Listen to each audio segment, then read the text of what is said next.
Halo, selamat pagi buat teman-teman. Kembali lagi untuk mata kuliah pengantar ekonomi, dan hari ini kita akan membahas tentang lanjutan dari materi-materi yang sebelumnya sudah sampaikan.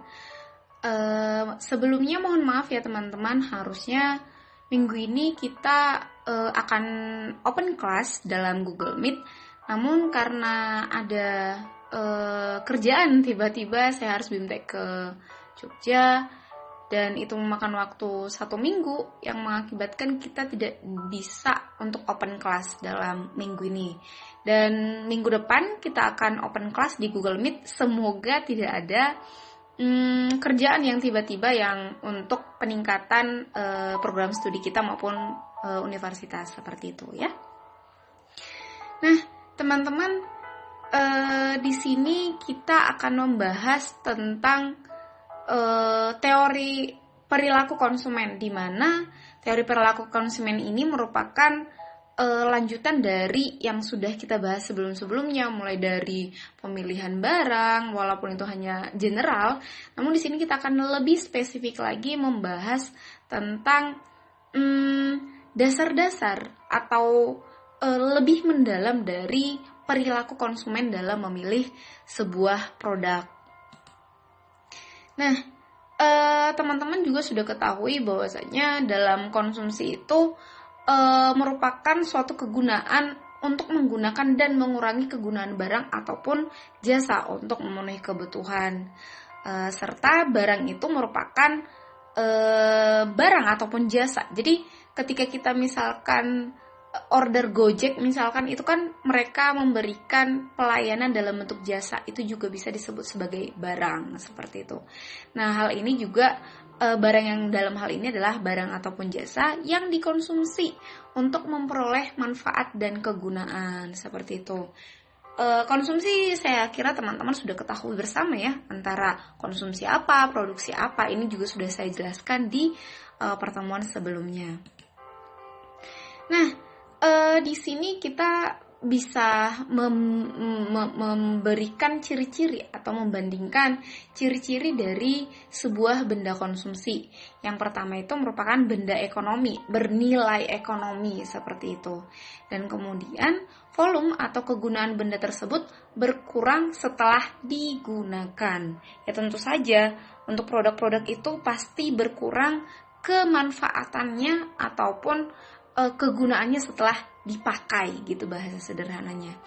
Dan yang berikutnya adalah digunakan untuk memenuhi kebutuhan secara langsung dan bukan untuk menambah kegiatan produksi. Jadi ini bisa dibedakan teman-teman antara antara produsen, distributor dan konsumen.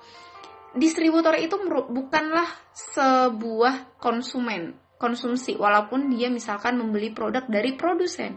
Karena ciri-ciri benda konsumsi itu adalah digunakan untuk memenuhi kebutuhan secara langsung, bukan untuk menambah kegiatan produksi, seperti itu.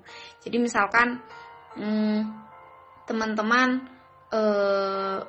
mungkin melihat ada beberapa toko-toko di sini yang beli kain batik dari produsen asli pencanting gitu mungkin. Nah, ketika si orang tersebut membeli kain tersebut, mungkin dia akan menjual kembali, atau bahasa kerennya sekarang itu adalah reseller. Sorry ya, suaranya mungkin rada ini nanti karena tiba-tiba hujan teman-teman. Saya merekam ini sebelum berangkat teman-teman.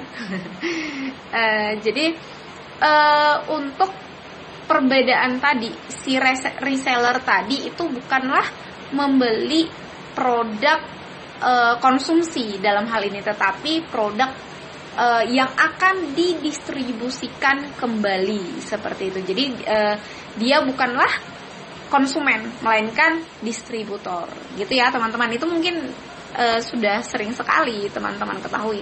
Namun saya hanya kembali mengingatkan saja. Nah, teman-teman, untuk klasifikasi dari konsumen itu juga bisa dilihat dari cara memperolehnya bagaimana, kemudian proses pengolahannya bagaimana, serta fungsinya bagaimana, dan cara memperolehnya itu ada dua, yaitu secara bebas maupun ekonomi. Kemudian proses pengolahannya tentu saja ada yang mentah, setengah jadi maupun jadi. Misalnya untuk membuat sebuah jaket berbahan rajut misalkan.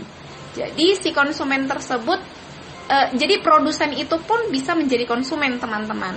Misalnya proses pengolahannya, si produsen atau si yang memproduksi jaket rajut ini akan membeli bahan mentah yang dinamakan dengan benang yang dibutuhkan untuk merajut hingga pada akhirnya menjadi barang jadi. Nah, itu bisa dikatakan sebagai barang mentah. Atau sayur misalkan, hal-hal yang belum bisa dikonsumsi secara langsung oleh si konsumen. Jadi harus melalui beberapa proses, yaitu pengolahan. Dan yang dari fungsinya itu dibagi atas dua juga, yaitu substitusi dan juga komplement.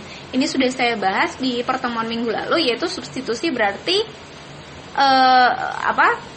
pengganti, sedangkan komplement itu adalah pelengkap, seperti itu. Jadi kalau teman-teman masih sedikit bingung tentang pengganti dan pelengkap, misalkan teman-teman makan, kok makan? Ya bolehlah makan. Pengganti misalkan yang saya jelasin loh, misalkan bawang bombay yang lagi mahal terus diganti menjadi bawang merah. Terus pelengkap itu apa? Mungkin lada yang mungkin lada itu diperlukan juga ya teman-teman. Biji wijen misalkan, biar lebih kelihatan keren aja, lebih estetik seperti itu. Dan ini merupakan tambahan gitu ya dari fungsinya. Itu contoh sederhananya. Kemudian teman-teman, untuk perilaku konsumen ini sebenarnya akan menganalisis dan menerangkan tentang alasan para konsumen atau pembeli untuk membeli lebih banyak barang atau jasa pada harga yang lebih rendah dan menguranginya pada saat harga tinggi. Ini juga sebenarnya aplikasi dari yang namanya hukum permintaan. Nah, yang kedua, analisisnya ini akan membahas tentang bagaimana seseorang konsumen menentukan jumlah dan komposisi dari barang yang akan dibeli dari pendapatan yang diperoleh, seperti itu. Nah, tahapan dalam perilaku konsumen itu juga bisa dibagi atas 3. Yang pertama itu adalah tahap sebelum pembelian, dimana untuk tahap sebelum pembelian ini kan konsumen mencari informasi tentang produk yang akan dibeli. Misalkan apa ya? Teman-teman mungkin karena sekarang kuliah online, mungkin teman-teman akan mencari produk atau mencari elektronik yang bisa diharapkan membantu proses perkuliahan online ini, seperti itu. Jadi teman-teman mungkin cari-cari di Tokopedia, di Shopee, atau justru langsung OTS atau on the spot, beli secara langsung ke tokonya gitu. Jadi teman-teman sebelum membelikan pastinya teman-teman cari spesifikasi dulu dong. Misalnya pengen beli laptop nih, aku masih maba, aku belum punya laptop, tapi laptop apa ya yang lebih yang worth it aku beli gitu. Misalkan apakah laptop yang Asus kah, XP kah, atau Acer kah, atau bahkan mau MacBook. Jadi teman-teman akan mencari informasi tentang produk-produk yang akan dibeli. Berapa harganya mungkin, spesifikasinya bagaimana, warna apa aja, kompatibel untuk program-program apa, misalkan seperti itu. Nah, ini merupakan tahapan sebelum membeli barang. Seperti itu. Baik itu secara spontan maupun tidak ya teman-teman. Misalkan nih teman-teman yang cewek-cewek nih, biasanya kalau lagi di mall itu ada diskon 75%. Ya memang sih itu bukan barang yang kita perlukan, yang kita butuhkan, tapi hanya keinginan kita gitu. Pun ketika itu diskon, kita akan memperhatikan produk ini worth it nggak ya dibeli gitu. dicari ini untuk apa, bagaimana kegunaannya, bagaimana kondisinya, hal-hal seperti itu. Dan itu merupakan tahapan sebelum pembelian sebuah produk. Nah, dan kedua itu adalah tahap saat pembelian. Nah, konsumen akan melakukan transaksi dengan penjual untuk mendapatkan produk tersebut. Misalkan, teman-teman akan membayarkan baik secara tunai maupun non-tunai. Kemudian mungkin di online shop itu teman-teman akan mentransfer dengan sejumlah dana, seperti itu. Dan tahap terakhir itu adalah tahap setelah membeli. Ini nih biasanya tahap setelah membeli ini nih yang kadang-kadang cewek-cewek yang bahkan pernah ada guyon yang mengatakan, ya saya baca di Twitter sih, ada cowok yang mengatakan, "Hey cewek, please berhenti main ke Miniso dan please berhenti dengan kata, ih kok ini lucu ya," gitu. Berawal dari kata lucu sehingga produk tersebut dibawa ke rumah, dan ketika pulang ke rumah ya produknya entah dipakai atau enggak. Mungkin teman-teman sering sekali seperti itu, karena diskonan atau karena lucu, ih lucu banget gitu, ini bagus deh, tapi berakhir dengan tidak bermanfaat enggak ya gitu. Nah, di tahap ini biasanya tahap setelah membeli, konsumen itu akan menggunakan atau menikmati produk yang telah dibeli dan kemudian dinilai ini worth it enggak ya, pokoknya menilai produk yang sudah dibeli. Nah, kemudian produk tersebut atau barang tersebut menjadi pilihan apakah dia akan melepas atau membuang produk tersebut ketika kegunaan produk tersebut telah habis atau bahkan belum dipakai tapi udah dibuang. Ujung-ujungnya dipakai sama rayap misalkan gitu. Nah, ataupun teman-teman mulai bosen nih produk tersebut. Misalkan teman-teman beli handphone nih atau laptop deh, kita berbicara laptop, tadi kita kembali ke laptop.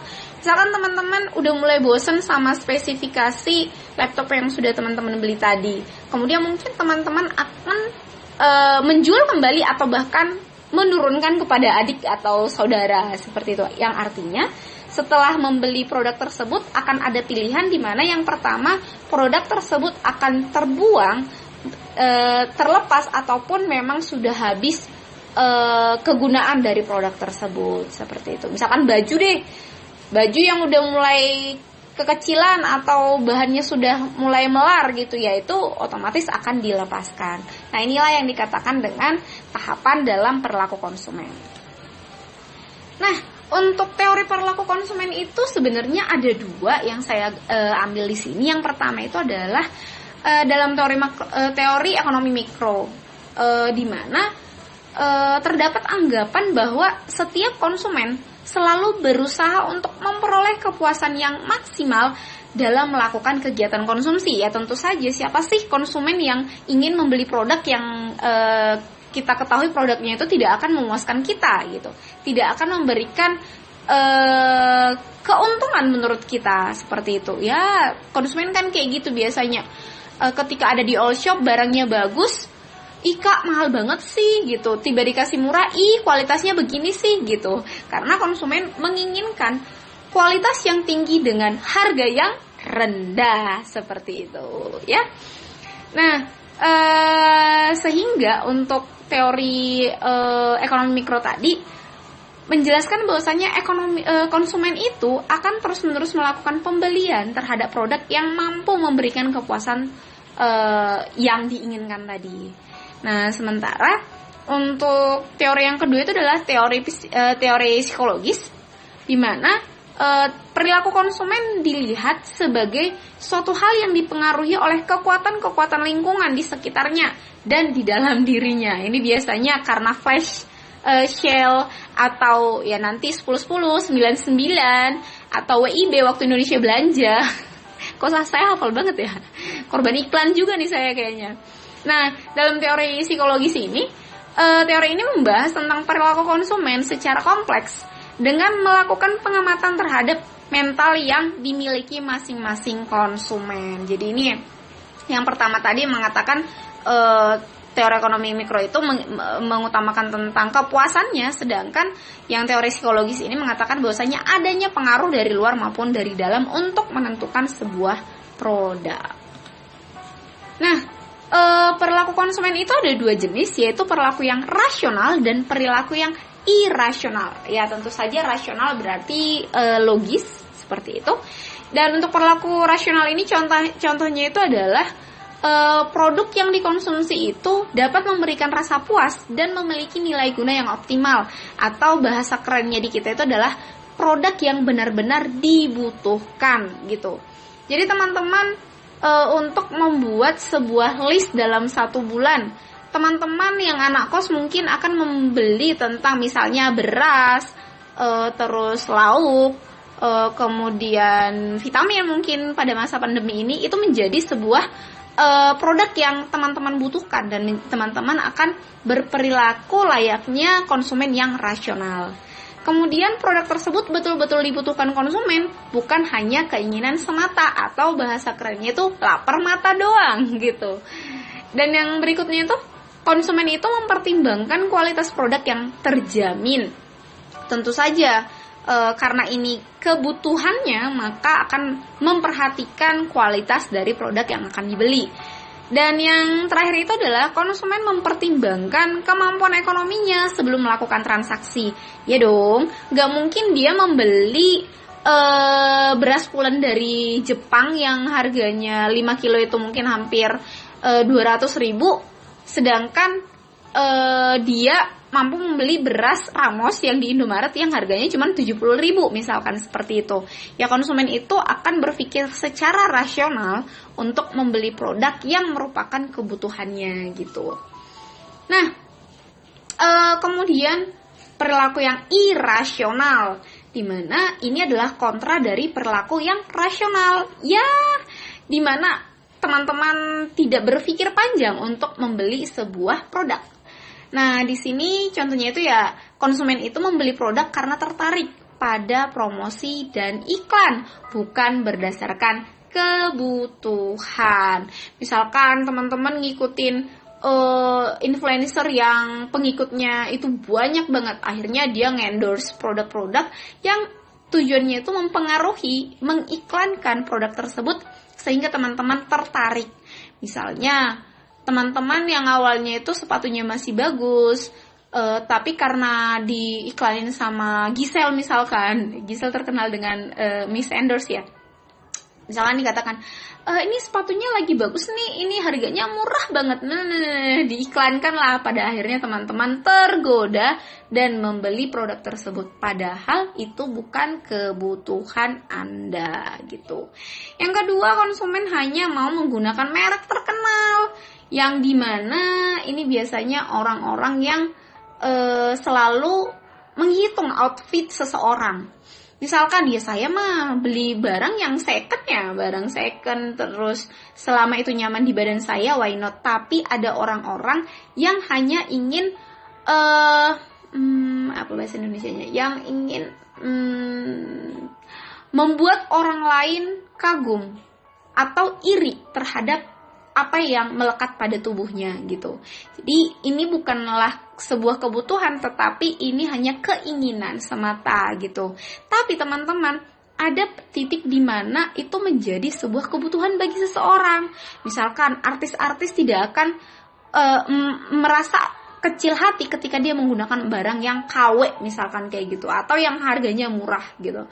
Nah, itu kan berawal dari ketika seseorang tersebut hanya mementingkan kepada merek dan harga saja gitu. Itu merupakan perilaku yang irasional. Atau teman-teman yang paling sering itu ini sih, masalah elektronik, iPhone misalkan. Apple itu kan yang bisa dikatakan branded gitu.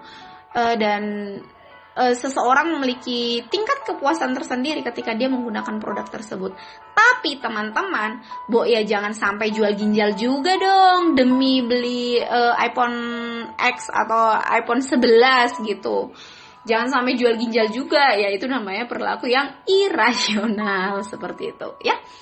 Nah, kemudian yang terakhir itu adalah di mana konsumen itu membeli produk demi gengsi semata. Ini juga hampir sama, di mana orang-orang rela ngutang demi style yang fashionable, yang zaman now gitu. Orang-orang rela menggunakan, orang-orang rela ya kayak yang tadi jual ginjal demi iPhone X, atau orang-orang mungkin rela beli sebuah produk handphone iPhone 11 tapi nggak punya paket data mungkin misalkan seperti itu. Tapi ya namanya perilaku irasional ya, yang diinginkan itu bukanlah kebutuhannya tetapi hanya kemauannya saja, bukan yang dibutuhkan tapi hanya yang diinginkan semata, seperti itu ya. Jadi teman-teman, apakah teman-teman ini berperilaku rasional atau irasional? Nah teman-teman, saya minta teman-teman nanti menuliskan dalam bentuk ini saja, dalam bentuk tabel. Tabelnya itu yang pertama, perilaku rasional apa yang Anda lakukan dalam 1 bulan ini. Karena ini kan sudah akhir bulan teman-teman, baik teman-teman itu tinggal dengan orang tua maupun dengan ibu kos alias ngekos sendiri gitu. Jadi teman-teman, saya minta nanti untuk membuat 2 kolom. Yang pertama itu kolom perilaku teman-teman membeli produk secara rasional. Apa aja yang teman-teman selama ini Anda keluarkan, misalkan produk A dengan harga berapa dan kenapa alasan Anda mengatakan itu rasional. Misal yang pertama. Yang kedua, perilaku irasional apa yang telah Anda lakukan dalam 1 bulan ini, dan alasan Anda membeli apa gitu. Nggak apa-apa jujur-jujuran, nggak bakalan dilihat sama teman-teman yang lain. Saya mau hanya melihat komposisi anak kelas ekonomi ini apakah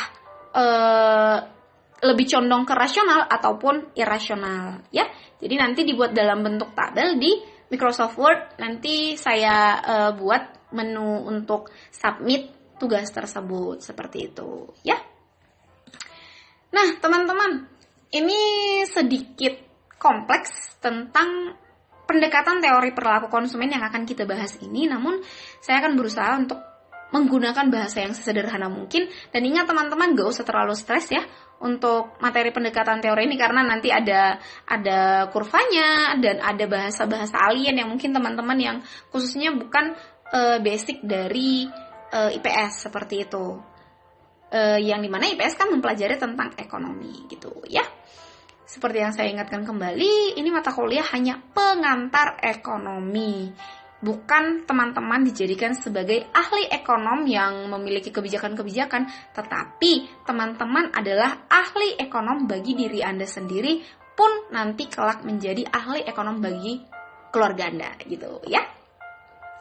Nah teman-teman, di sini kita akan membahas tentang 2 pendekatan. Yang pertama kita akan membahas tentang pendekatan kardinal atau marginal utility, di mana untuk pendekatan kardinal ini, sebentar, kenapa nggak jalan? Oke. Pendekatan kardinal ini atau marginal utility ini berarti menunjukkan sebuah tingkat kepuasan yang relatif yang diperoleh oleh konsumen dari penggunaan berbagai komoditas. Dan ada juga yang dikatakan oleh Sukirno itu bahwa pendekatan kardinal itu adalah kepuasan atau kenikmatan yang diperoleh oleh seseorang dari mengkonsumsi barang maupun jasa, seperti itu ya. Dan kemudian untuk pendekatan marginal itu juga dikatakan bahwasanya kepuasan yang muncul dari konsumsi, dan ini merupakan kemampuan memuaskan keinginan dan barang jasa dari suatu aktivitas. Jadi inti dari marginal utility itu adalah tingkat kepuasan. Jadi teman-teman, untuk kegunaan dapat dihitung secara nominal, dan yang berikutnya itu satuan hitungnya adalah util atau utility.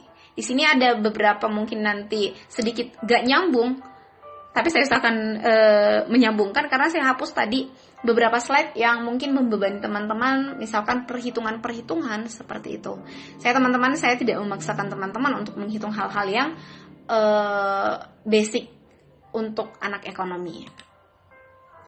Nah, teman-teman, seorang konsumen akan membagi-bagikan pengeluarannya uangnya untuk membeli berbagai macam barang sedemikian rupa sehingga kebutuhannya atau nilai guna marginalnya itu terpenuhi secara seimbang. Jadi untuk uang yang teman-teman miliki, misalkan yang kiriman bulanan mungkin teman-teman yang ngekos, atau uang jajan bagi teman-teman yang tinggal bersama dengan orang tua, pasti akan membagi-bagikan uang tersebut bukan hanya kepada satu tujuan saja. Misalkan hanya beli beras satu bulan, lu mau makan beras nasi terus tanpa lauk gitu. Jadi teman-teman juga akan membagi-bagikan pengeluarannya, membagi-bagikan uang tersebut untuk pemenuhan kebutuhannya. Dan artinya itu sedemikian rupa sehingga rupiah terakhir yang dibelanjakannya itu untuk membeli sesuatu, memberikan kepuasan yang maksimal yang sama. Nah, apakah pengeluaran untuk membeli barang yang satu atau untuk membeli barang yang lain? Apakah teman-teman ingin membeli beras, lauk pauk, setelah itu ada uang sisa, ingin menabung, atau ingin membeli boba misalkan, seperti itu ya. Jadi inti dari hal ini, teman-teman akan membagikan uang atau penghasilan teman-teman untuk mencapai kepuasan dan memenuhi kebutuhan yang teman-teman butuhkan. Kemudian asumsi yang berlaku dalam marginal utility ini, yang pertama itu adalah manfaat atau kenikmatan yang diperoleh konsumen itu dapat dinyatakan secara kuantitatif. Nah, artinya kepuasan konsumtif dapat diukur dengan satuan. Yang berikutnya itu adalah kalau kepuasan itu semakin tinggi, maka semakin tinggilah utilitasnya ya, atau utility-nya atau nilai guna dari sebuah produk.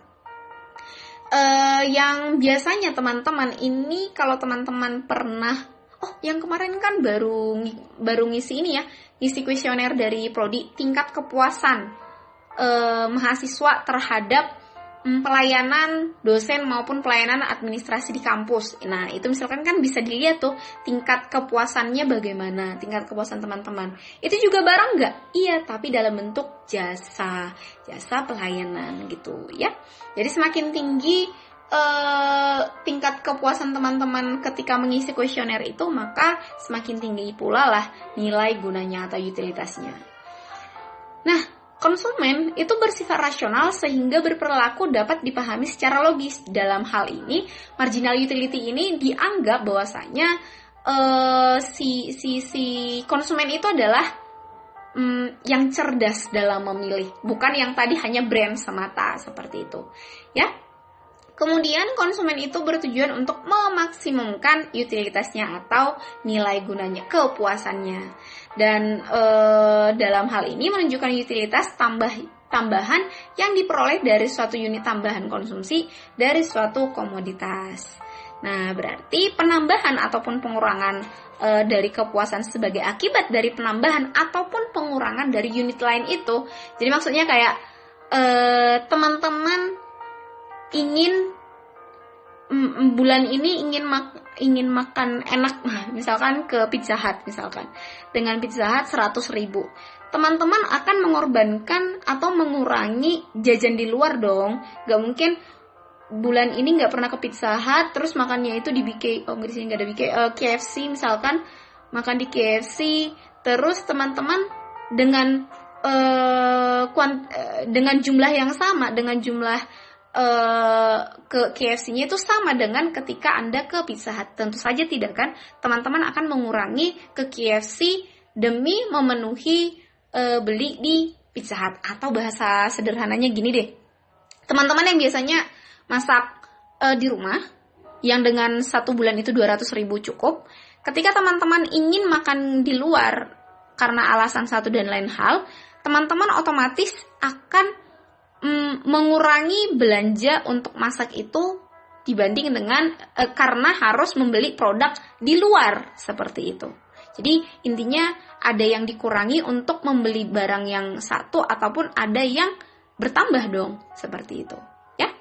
Jadi totalitas merupakan jumlah keseluruhan dari kepuasan yang diperoleh dari mengkonsumsi sejumlah barang tertentu.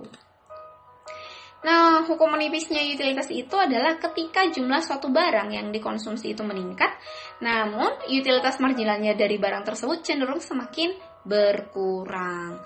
Dan marginal utilitas money constant ini dan marginal utility barang konsumsi itu menurun. Nah, ini bisa dikatakan sebagai hukum Goosen 1 atau law of diminishing utility, yaitu semakin banyak suatu barang yang dikonsumsi, maka semakin kecil tambahan marginal kepuasan yang diperoleh konsumen atau bahkan negatif ataupun nol. Contohnya ini total utilitas itu bisa dilihat dari kurva ini, di mana kurva nilai guna total bermula dari titik 0 yang menunjukkan tidak ada konsumsi barang X ya, tentu saja teman-teman. 0, 2, 8, harganya 8, terus makin ya teman-teman bisa ngelihat kurva lah ya, gak usah saya jelasin juga. Teman-teman sudah bisa, dan ini juga sudah saya jelaskan minggu lalu. Hanya saja kurva ini tidak selalu meningkat, tetapi akan ada titik di mana dia akan menurun, titik jenuh dari utility-nya tadi. Ini nggak usah saya jelaskan karena teman-teman langsung kepikiran dengan rumus. Di sini saya akan menunjukkan tentang utilitas dari total utilitas dan utilitas total dan utilitas marginal itu. Yang pertama itu kuantitas barang yang dikonsumsi. Di sini misalkan untuk jumlah barang yang dikonsumsi itu 0 ya, tentu saja untuk utilitasnya juga akan 0. Sedangkan ketika satu barang akan meningkat. Nah, di sini intinya setelah teman-teman perhatikan dari tabel maupun diagram ini akan melihat adanya penurunan pada produk atau barang ketujuh. Yang awalnya barang yang nomor 6 itu 5 dan 6 itu memiliki range yang sama, yaitu total utilitasnya itu 30-30, dan pada akhirnya menjadi menurun. Nah, jadi kalau misalkan diperhatikan untuk diagram marginalnya seperti ini. Ketika 0 itu akan penambahan 10, delta berarti jumlah ya, delta TU itu yang untuk utilitas marginalnya. Kemudian akan meningkat untuk dari 10, 8, naik lagi 6, dari 10, 8, 6, 4, 2, 0, dan bahkan yang ini dikatakan tadi minus 2 gitu ya. Nah, ini adalah bukti dari utilitas marginal yang semakin menurun. Dan syarat pemaksimuman utilitas ini, setiap rupiah yang dikeluarkan untuk membeli unit tambahan dari berbagai jenis barang akan memberikan utilitas marginal yang sama besarnya, seperti gambar yang tadi. Nah, untuk pembuatan keputusan atau utilitas maksimum dan kurva permintaan itu bisa dilihat dari nanti ada tabel setelah ini. Yang pertama, ketika P produk B atau ketika jumlah produk B itu harganya, jadi kuantitas dari yang diminta itu adalah 4, sedangkan kuantitas, jadi gini teman-teman, saya berusaha untuk sederhana, jadi akhirnya saya bingung untuk ngejelasin. Ketika harganya $2 atau 20.000 lah misalkan kita bahas. Ketika harga boba itu 20.000, maka orang-orang akan membeli itu mungkin hanya 4 orang saja karena dianggap sedikit mahal gitu. Tapi ketika boba itu di label dengan harga 10.000, maka orang-orang akan membeli lebih banyak daripada ketika harga 20.000. Makanya ini berpengaruh ketika diskon, ya enggak? Harga normal 200.000, diskon 50%. Akhirnya orang-orang membeli, kalau misalkan dilihat dari kalkulasi pembelian itu, maka akan lebih banyak pembelian ketika didiskon atau ketika harganya itu murah gitu sederhananya. Jadi kalau misalkan dibuat dalam bentuk tabel dan juga kurva, ketika harga boba tadi itu, ya kita anggap aja lah boba ya, boba itu 10.000, maka kuantitas yang diminta itu akan 6, sedangkan ketika 20.000 maka akan menurun, yaitu 4 botol mungkin seperti itu. Nah, ini adalah utilitas maksimum dan kurva permintaan dari si boba yang kita anggap tadi. Nah, utilitas maksimum dan kurva permintaan itu ini juga dipengaruhi oleh efek substitusi yang teman-teman sudah saya jelaskan minggu lalu, dimana ketika harga yang lebih tinggi menyebabkan substitusi barang-barang lain untuk memenuhi kepuasan. Misalkan yang harusnya dia bisa beli Starbucks, misalkan harganya 35.000, kemudian dia akan memikirkan untuk yang mending beli Chatham aja. Chatham juga mahal sih, 20-an. Misalkan dia memikirkan green tea di pinggir jalan ada kafe yang murah cuma 15.000 gitu. Jadi dia akan mensubstitusi, menggantikan green tea di Starbucks dengan green tea yang ada di kafe-kafe pinggir jalan. Dan yang kedua itu efek pendapatan, di mana peningkatan harga menurunkan pendapatan real dan mengurangi konsumsi terhadap komoditas yang diinginkan. Ini juga sudah, kayaknya kita udah ngebahas ini juga di pertemuan ke-3 atau ke-4, saya lupa. Nah, surplus dari konsumen ini juga sebenarnya sudah saya jelaskan secara singkat di pertemuan 2 minggu lalu kalau nggak salah, yang diagram kurva. Namun di sini saya akan lebih menjelaskan lagi karena ini berhubungan dengan utilitas tadi.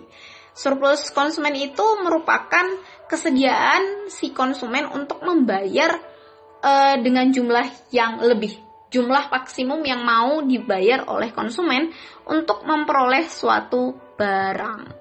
Dimana surplus konsumen ini adalah kesediaan konsumen membayar dikurangi jumlah yang sebenarnya dibayar oleh konsumen. Ini problemnya. Nanti ada gambarnya ya teman-teman. Misalkan di sini ada 4 kesediaan membayar dari para calon pembeli.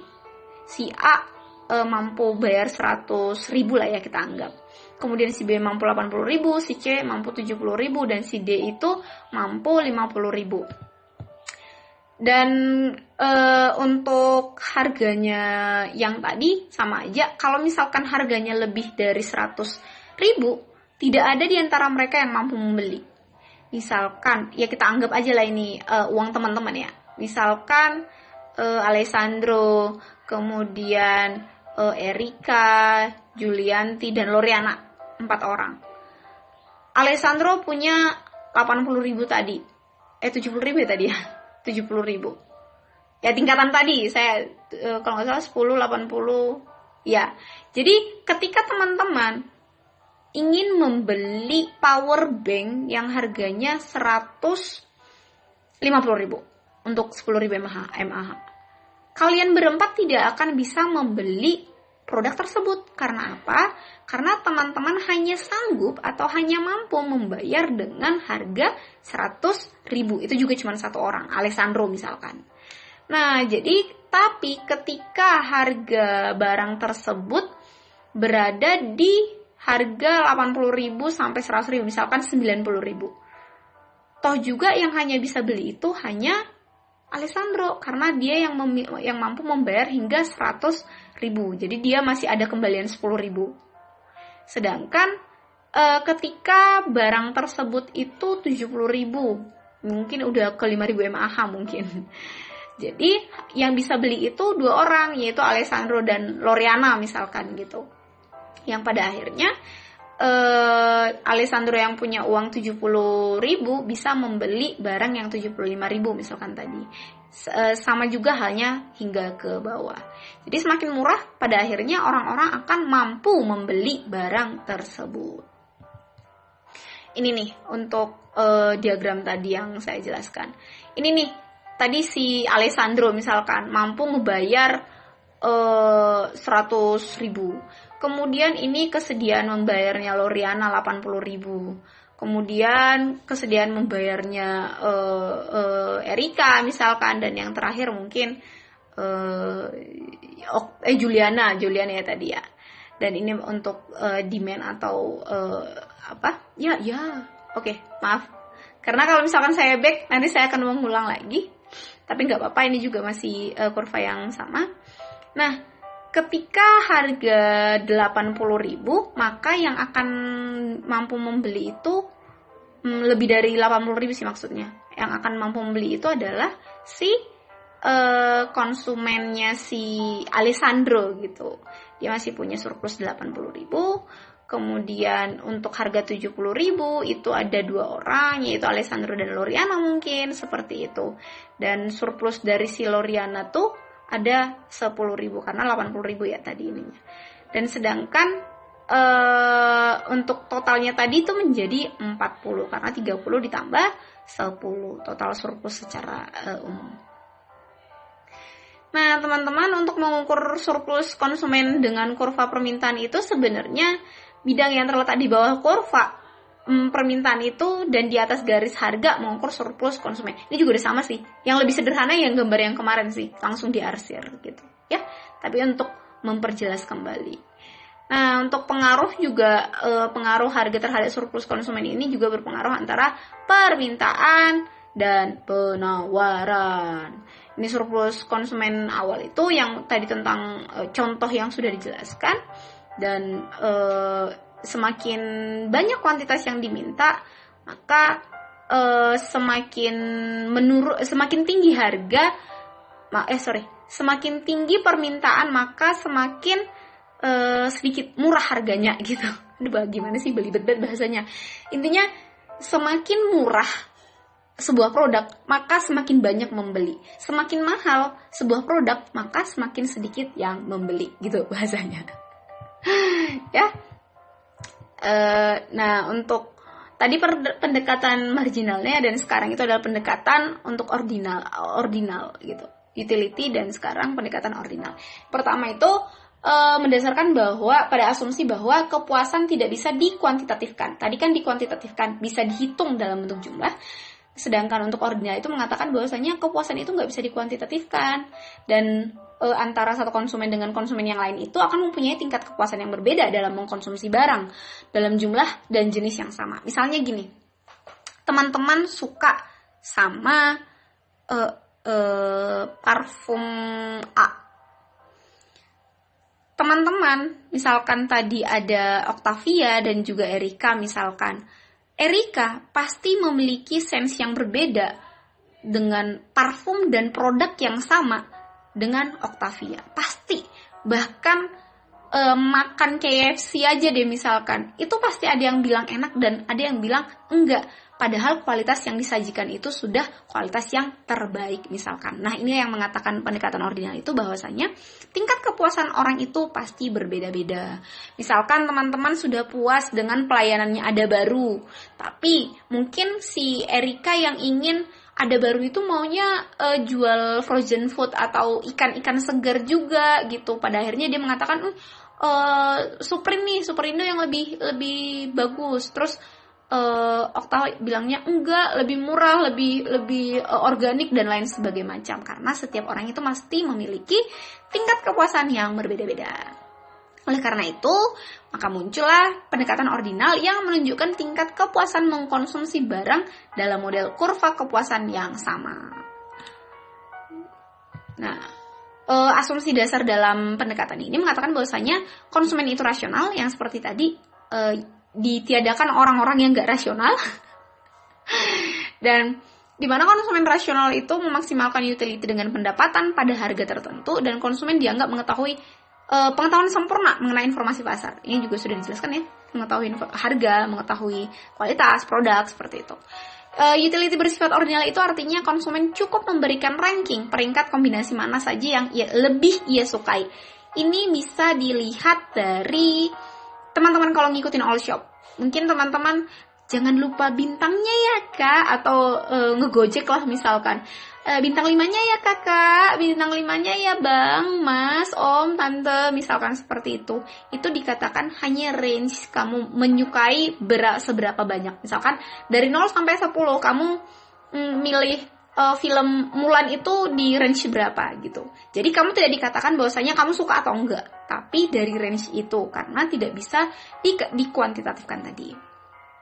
Nah, konsumen lebih menyukai yang lebih sedikit dibandingkan yang lebih sedikit. Artinya tuh semakin banyak barang yang dikonsumsi menunjukkan semakin tinggi tingkat kepuasan yang dimiliki. Ya, ini juga sama dengan yang tadi juga.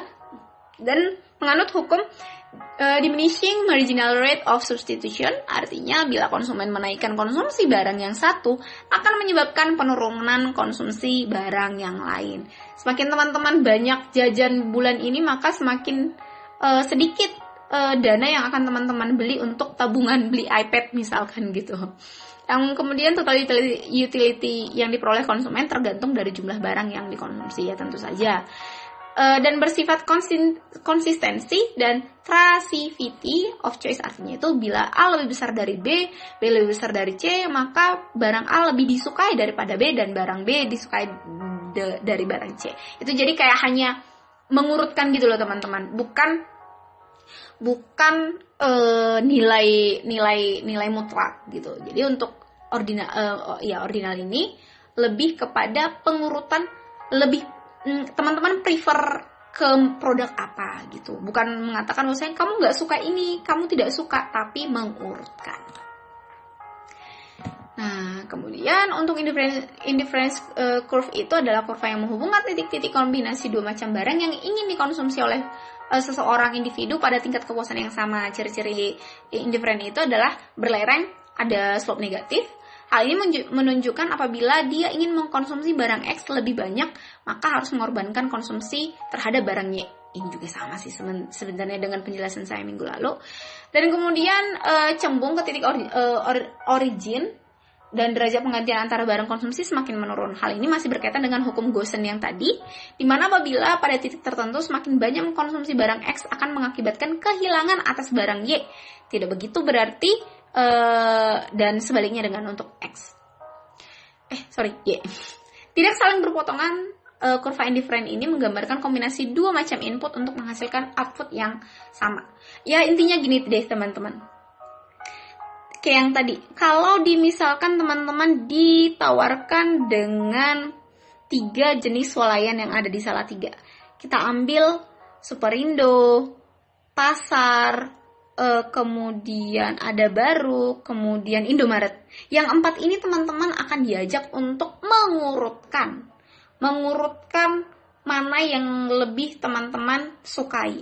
Bukan hanya sekedar teman-teman, kalau misalkan teman-teman milih ada Baru, belum tentu teman-teman tidak menyukai si Indomaret. Atau teman-teman memilih Pasar, belum tentu teman-teman tidak menyukai atau tidak puas dengan Superindo, seperti itu. Itu sih inti dari yang panjang kali lebar ini. Jadi perilaku konsumen itu di sini diajak untuk mengurutkan dari hal yang lebih disukai hingga yang benar-benar sangat disukai. Nih untuk contoh gambarnya. Tapi teman-teman tidak saya paksakan untuk memahami diagram ini. Oke teman-teman, sampai di sini. Jangan lupa nanti untuk tugas yang saya sebutkan sebelumnya, tidak saya tuliskan pertanyaannya di Flearn, karena saya mau teman-teman membaca atau mendengarkan video saya. Karena saya berharap teman-teman bukan hanya sekedar membaca, karena kalau misalkan hanya sekedar membaca, teman-teman saya khawatirkan akan bingung. Ya, tapi saya tidak menutup kemungkinan juga teman-teman lebih ada yang tingkat pemahamannya itu tinggi, nggak apa-apa, seperti itu. Ya teman-teman, minggu depan kita akan open class. Semoga waktu bersahabat dan tidak ada kegiatan yang tiba-tiba, karena mungkin teman-teman merasakan dosen-dosen lain pun se-universitas hari ini sedang disibukkan dengan berbagai macam administrasi, dan itu untuk peningkatan dari pelayanan di kampus kita, seperti itu.